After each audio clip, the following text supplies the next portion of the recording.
Hello friends, welcome to Andaman traders. இன்றைக்கி நம்ம பார்க்க போகிறது டே 2ஓட ப்ராஃபிட் அண்ட் லாஸ் தான். ஸோ அயன் ஃப்ளை நம்ம போட்டிருந்தோம். இன்றைக்கி டே 2 4691 ரூபா லாஸ் ஆகிருக்குது. நம்ம இதை கேரி ஆன் பண்ண போகிறோம். ஏன்னா இங்கே பாருங்கள், இந்த பே ஆஃப் சார்ட்டில் சென்டரில் வந்திருக்கு. ஸோ 26,000 நல்ல ரெசிஸ்டண்ட்டாக ஒர்க் ஆகும்னு நினைக்கிறேன் கொஞ்ச நாளைக்கு. ஸோ அதனால் இந்த டைம்லேயே நிறைய டைம் ஸ்பெண்ட் பண்ணுச்சுன்னா மட்டும்தான் நம்ம ப்ராஃபிட் பண்ணுவோம். ஸோ அதனால் இந்த ஏரியாலே மேக்ஸிமம் இருக்கிற மாதிரி தான் நான் பார்ப்பேன்.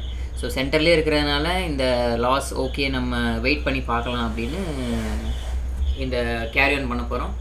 ஸோ இன்னொரு பாயிண்ட் என்ன அப்படின்னா, இந்தியா விக்ஸ் பார்த்துருப்பீங்க. இந்தியா விக்ஸு 10 கீழே வந்துருச்சு. ஸோ இங்கே பாருங்கள், வாலட்டிலிட்டி இண்டெக்ஸ், அதாவது இந்தியா விக்ஸு 9.52 வந்துருச்சு. லோ வாலிட்டிலிட்டி ஆகிடுச்சு. ஸோ நம்ம மொமெண்டம் பெருசாக இருக்க போகிறதில்ல. ஸோ லாங் டைம் நம்ம நினச்ச மாதிரி இந்த இடத்துல இருந்துச்சுன்னா நமக்கான ஹையர் ப்ராஃபிட் கிடைக்க வாய்ப்பு இருக்குது. ஸோ அதனால் இப்போதைக்கு மார்க்கெட் இருக்கட்டும் அப்படின்னு சொல்லி நம்ம லீவ் பண்ண போகிறோம்.